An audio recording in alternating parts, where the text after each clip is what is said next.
Le poinsettia, ou étoile de Noël, est une plante à fleurs que l'on trouve couramment dans les appartements, où elle reste colorée de nombreuses semaines. C'est une espèce qui s'est considérablement répandue dans certains pays d'Amérique du Nord, mais surtout en Europe. Malgré ce succès considérable, bien peu sont ceux qui connaissent les secrets permettant de cultiver cette plante dans les meilleures conditions, en lui offrant une longue floraison et une plus grande longévité.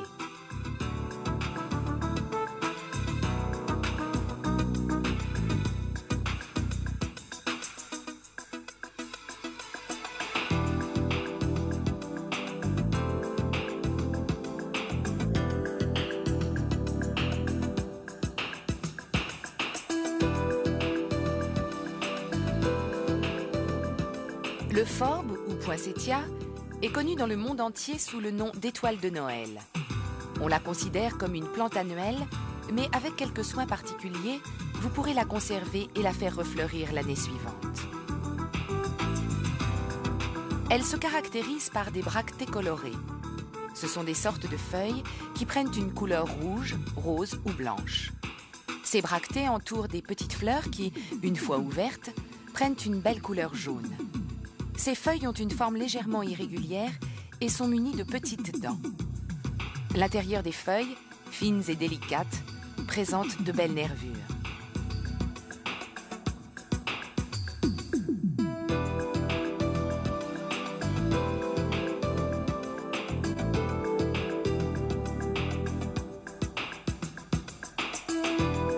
Pour une croissance saine et robuste, il faut au poinsettia une terre légère et bien aérée qui retienne bien l'eau. La terre idéale est un mélange composé de 3 volumes de terre de jardin qui contient les éléments nutritifs nécessaires au bon développement de la plante, auquel on ajoute un volume de tourbe, une terre qui garantit au substrat une bonne aération et un bon drainage, le tout avec du sable qui favorise l'évacuation de l'excès d'eau et allège le terrain.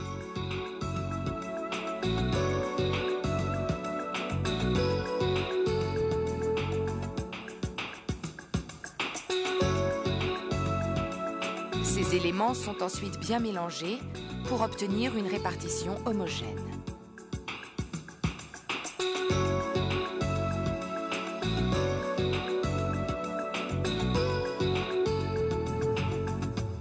Après l'achat, sortez le poinsettia de son pot en plastique pour le rempoter dans un pot en terre cuite.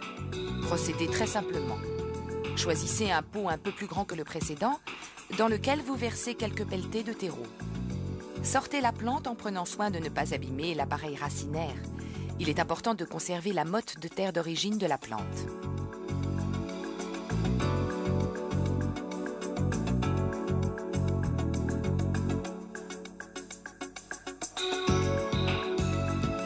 Le nouveau pot étant plus grand, ajoutez de la terre autour des racines jusqu'à ce que le pot soit rempli.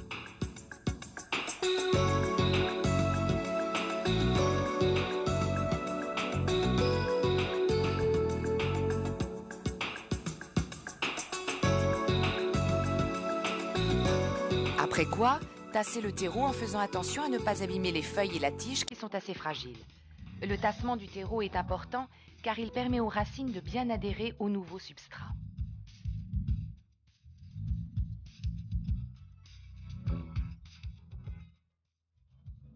Dans l'appartement, la plante doit être installée près d'une fenêtre, dans un endroit ensoleillé et à l'abri des courants d'air qui peuvent lui nuire.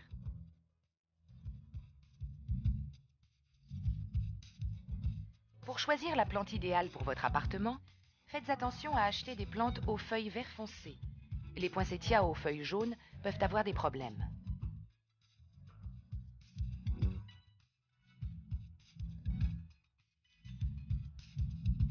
Le poinsettia ne demande pas beaucoup d'eau. En fait, il faut faire très attention car un excès d'arrosage peut générer l'asphyxie des racines.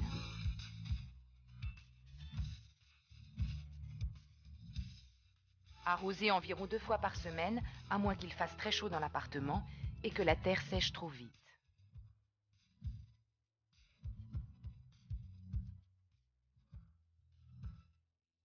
Ralentissez l'arrosage après la floraison pour laisser la plante se reposer. Pendant la période de floraison, Le poinsettia doit être vaporisé 2 ou 3 fois par semaine, soin que vous pouvez également prodiguer en été.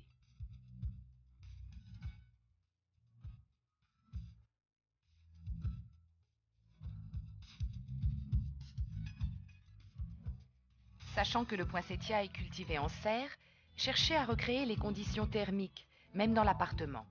La journée, vous aurez donc une température comprise entre 16 et 21 degrés.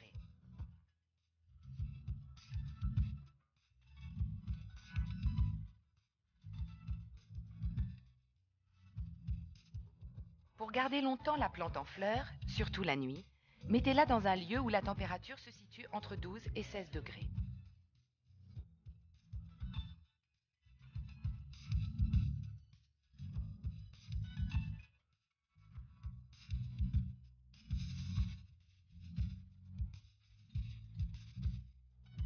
Le poinsettia n'a pas besoin d'un apport important en substances nutritives fournies par l'engrais. En général, on conseille un apport d'engrais 1 fois par mois, par dilution d'un engrais liquide dans l'eau d'arrosage.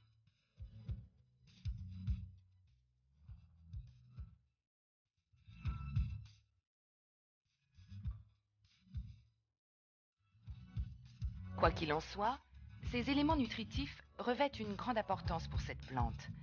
L'azote est l'élément primordial.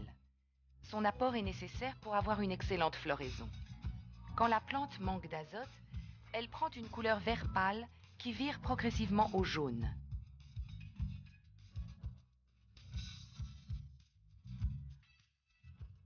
Le phosphore joue un rôle fondamental dans les processus de photosynthèse et de transpiration. Le potassium, quant à lui, est essentiel pour la production et le transfert des hydrates de carbone, participant ainsi à l'action métabolique de la plante.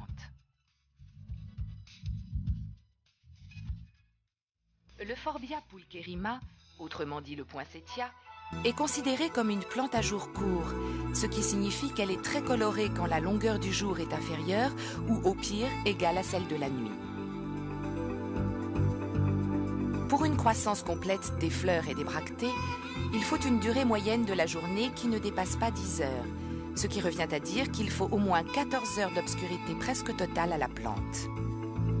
Pour créer les conditions idéales dans la maison, au bout de 10 heures, déplacez la plante dans le noir avec une température comprise entre 12 et 16 degrés. Il est conseillé de la mettre dans un débarras ou un cellier, car le poinsettia est très sensible à la lumière. 50-100 lux suffisent pour empêcher la plante de fleurir.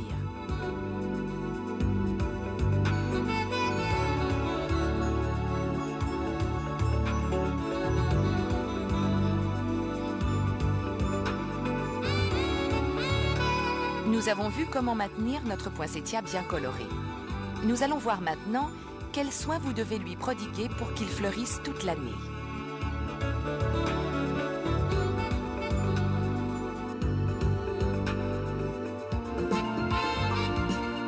Tout d'abord, en février-mars, rempotez-la dans un pot plus grand avec un mélange composé de 2 volumes de terreau, d'un volume de tourbe et d'un volume de sable. Mélange auquel vous ajoutez un superphosphate minéral. Ce rempotage, très simple, sert à développer et à renforcer l'appareil racinaire. Il est conseillé de poser des graviers ou des morceaux de terre cuite ou de polystyrène expansé dans le fond du pot pour obtenir une bonne évacuation de l'excès d'eau, ce qui en plus élimine le risque de formation de champignons ou autres maladies à l'origine de phénomènes d'asphyxie aux racines.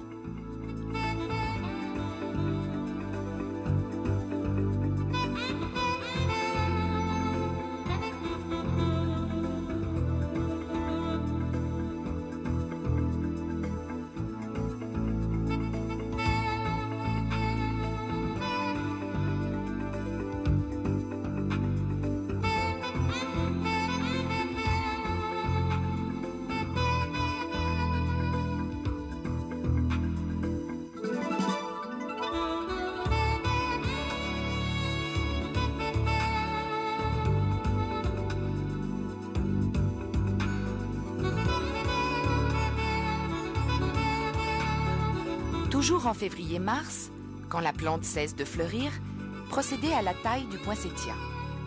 Taillez la tige à une hauteur de 10-15 cm en enlevant les fleurs et quelques branches latérales. Pratiquez cette intervention avec précaution.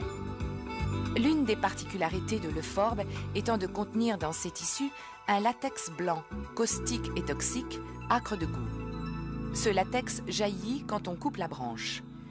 Il est déconseillé de porter ses mains à la bouche ou aux yeux sans les avoir lavées avant.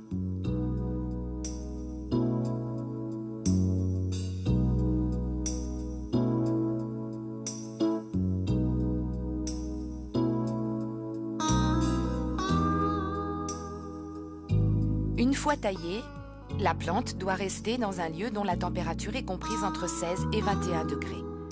Arrosez-la régulièrement.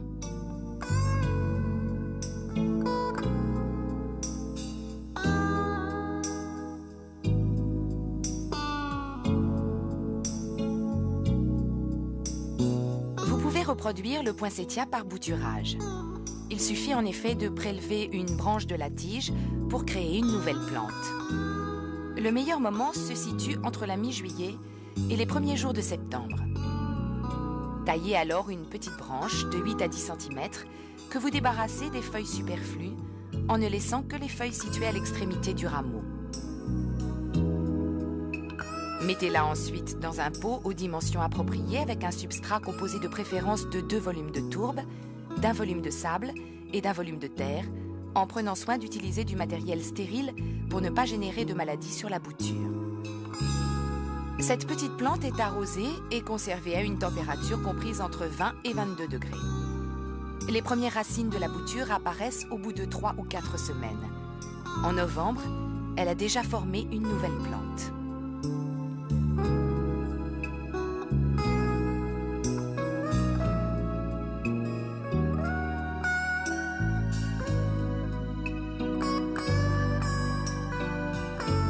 Une façon originale de cultiver les poinsettias est de les planter dans des jardinières à suspendre, créant ainsi un élément de décoration exceptionnel. Ce n'est pas difficile. Prenez un bac en plastique, suffisamment long, que vous percez de 3 ou 4 trous sur les côtés. Coupez ensuite le pot pour permettre le passage des branches et mettez le substrat approprié à votre plante, composé de terre, de tourbe et de sable.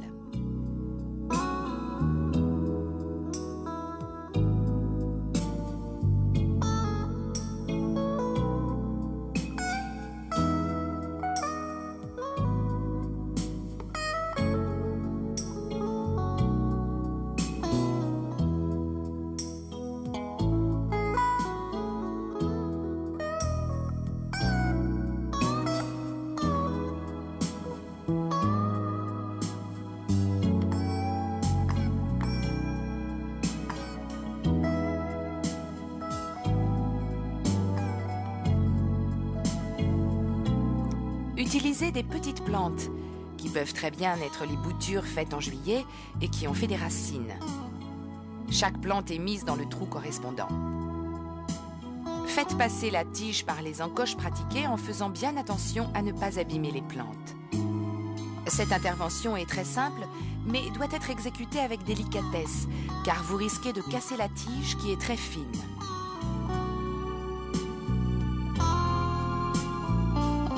Une fois la plante installée, répandez de la terre autour des racines et procédez à l'installation des autres plantes.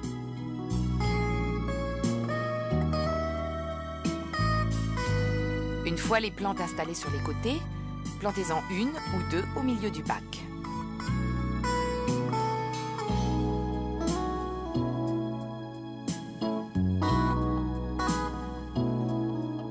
Il ne reste plus qu'à remplir le bac de terre en la tassant bien autour des racines, puis à trouver l'endroit idéal où suspendre votre composition.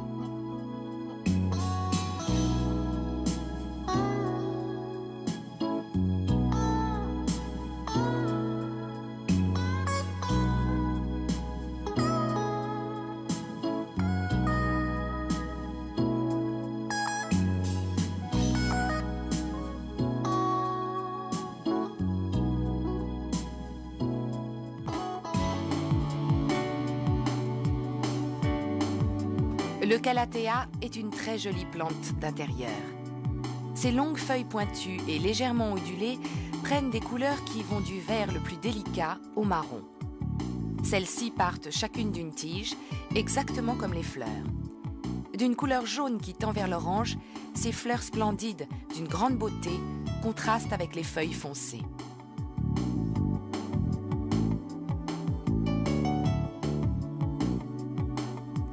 Le calathea est une plante qui demande certaines précautions.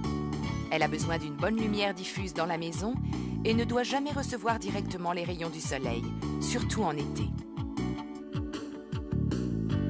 La température ne doit surtout pas descendre en dessous de 16 degrés, mais elle peut atteindre jusqu'à 29 degrés en été, à condition que la plante soit vaporisée tous les jours. Le calathea est arrosé une fois par semaine en hiver. L'été, au contraire, passez à 2 ou 3 arrosages par semaine en prenant soin de ne pas laisser la terre complètement sèche.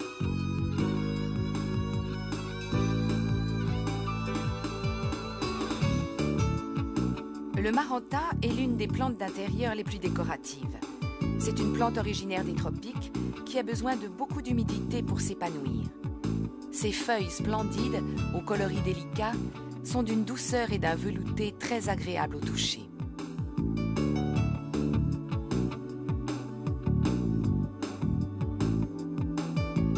Pour avoir une plante en pleine forme, vaporisez-la tous les jours en été et 2 fois par semaine en hiver. Il est impératif de ne pas utiliser de lustrant pour feuilles. En hiver, le maranta résiste à des températures qui peuvent atteindre jusqu'à 10 degrés à condition que la terre n'ait pas le temps de sécher entre 2 arrosages.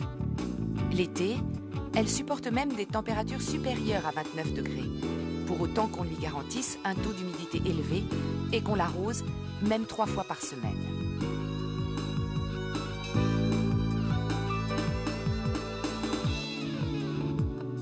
Dans la maison, installez le maranta loin d'une fenêtre ensoleillée, surtout en été, saison pendant laquelle elle supporte très bien d'être à mi-ombre.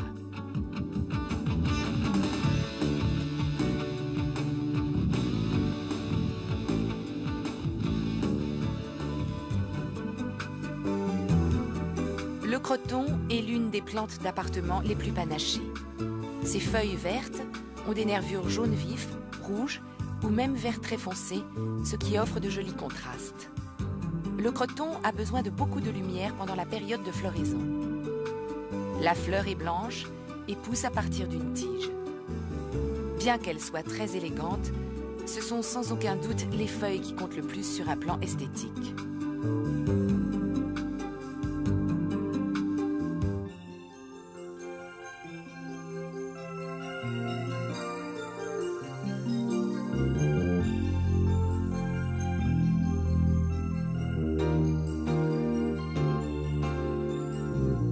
À l'intérieur, le croton a besoin d'une lumière vive qui fait ressortir ses feuilles.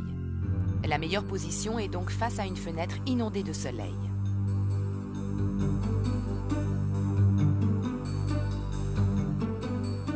En été, il est bon de vaporiser les feuilles tous les jours, alors qu'une fois par semaine suffit en hiver.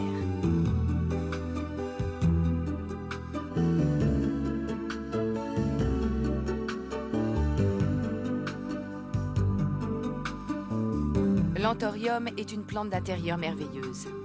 Bien qu'elle soit difficile à cultiver, elle procure de grandes satisfactions car ses magnifiques feuilles d'un vert soutenu, légèrement en forme de cœur, et surtout ses fleurs exotiques, uniques par leur forme et leur structure, décorent la maison avec une élégance rare.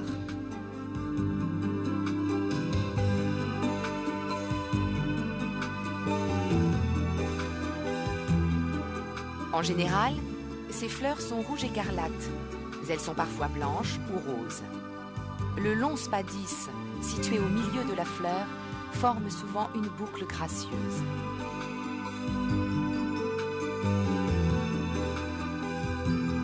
Ces fleurs qui éclosent les unes après les autres, surtout en été, tiennent parfois 8 semaines d'affilée.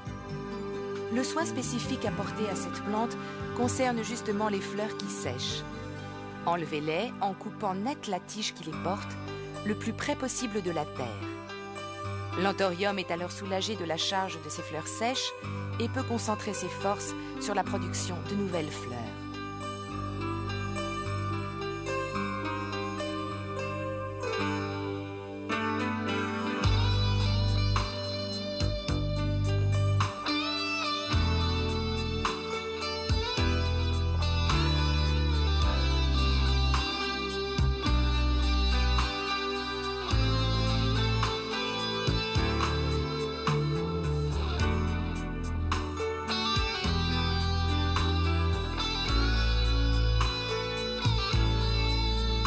Créer un jardin en bouteille est l'une des façons les plus spectaculaires de cultiver des plantes d'appartement.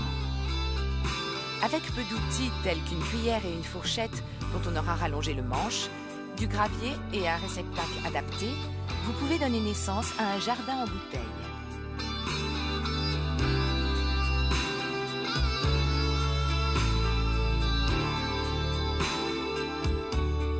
Choisissez d'abord des plantes que vous pouvez cultiver en milieu fermé, parmi les différentes espèces de Pilea par exemple, ou bien de Ficus, ou de Cryptanthus, ou encore les multiples espèces de Phytonia et beaucoup d'autres plantes.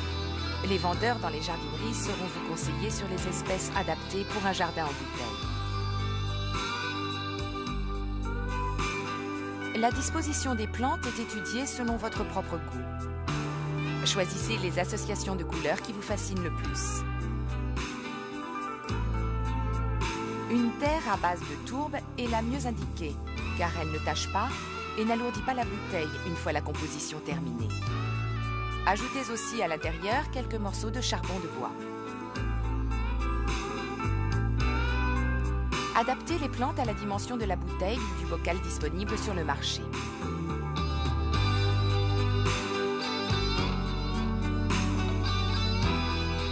Prenez tout d'abord un morceau de carton plié en entonnoir que vous insérez dans le réceptacle. Cet entonnoir permet de rentrer le gravier et la terre sans rayer ou tacher les parois de la bouteille. Le gravier forme une couche de drainage d'environ 1 ou 2 cm dans le fond, ce qui empêche la terre d'être saturée d'eau.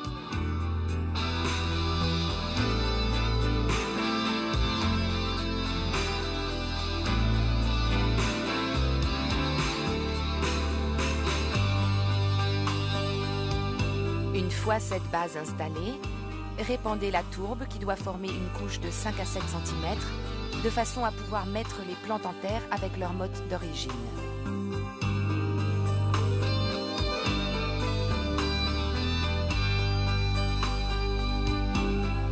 Une fois ce substrat déposé, passez à l'installation des plantes, ce qui est un jeu d'enfant grâce à la cuillère et à la fourchette. Avec la cuillère, creusez des petits trous pour accueillir les plantes aux emplacements prévus. Prenez la première plante et rentrez-la dans la bouteille avec délicatesse.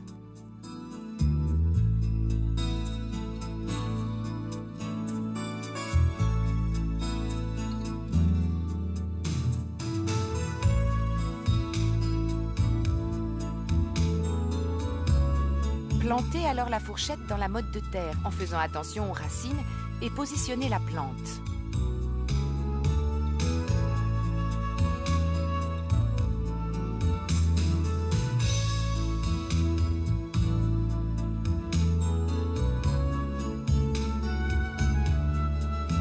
La cuillère sert enfin à enlever la fourchette de la motte et à tasser la terre autour des racines.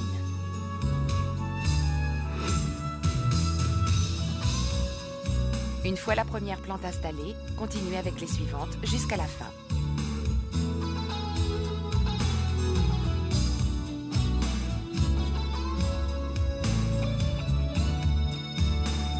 Passez alors à la partie délicate du jardin en bouteille, le dosage de l'eau. L'eau est vaporisée avec un brumisateur. Apportez la quantité nécessaire petit à petit en observant le comportement du jardin. La bonne dose d'eau est acquise quand, tôt le matin, une condensation apparaît sur le verre de la bouteille et disparaît en quelques heures. Si l'humidité persiste, il faut essuyer les parois avec une éponge. S'il n'y a aucun phénomène de condensation, il faut vaporiser encore un peu.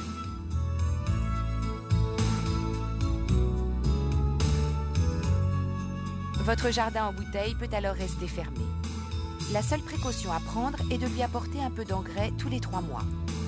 Les plantes vivront saines jusqu'à ce qu'elles soient trop grandes. Dans ce cas, la seule solution est de les remplacer.